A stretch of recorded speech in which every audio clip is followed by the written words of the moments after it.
Back to politics. I want to kind of close the loop on some 2018 stuff. New York, your home state. You were born in Brooklyn. Yes. The chairman of the DNC, Tom Perez, endorsed Andrew Cuomo, who's locked in a pretty competitive primary with Cynthia Nixon. Our Revolution has endorsed Cynthia Nixon. Do you think that was a mistake for the chair of the DNC? Absolutely.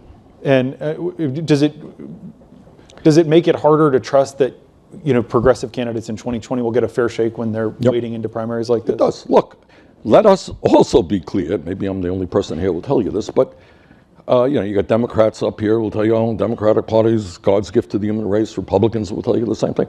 Look, there is massive discontent with the political system.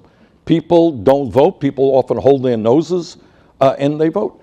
And I think, by and large, especially in the Democratic Party, what I have said, as you indicated, I am an independent who has caucused with the Democrats, for my whole political life here in Washington, is open the doors of the Democratic Party. Welcome working people, welcome young people in, welcome idealism in.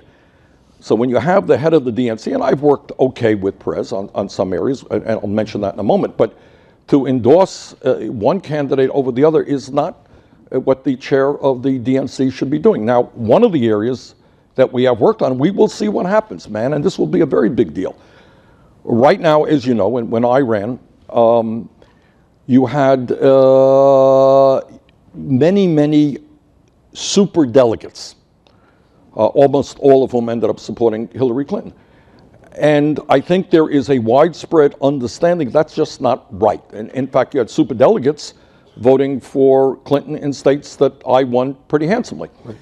And I think there is a general feeling that that does not make a lot of sense. And now there is agreement among Tom Perez and a lot of the Clinton people, as well as our people, who came together and what Clinton and I formed what we called a Democratic Unity Reform Committee, to say that we should substantially reduce the number of superdelegates, actually by about 70%.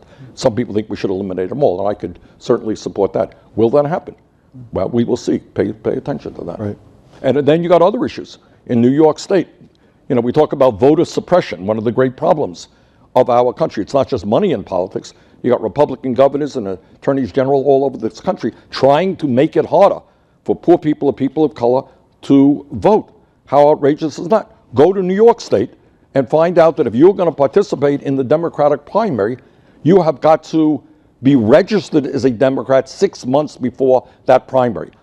And when I ran in 2016, 3 million people in New York State were ineligible to vote. Does that make any sense? No. So those are the kinds of hurdles and obstacles that I think Democratic leadership has got to transform, change.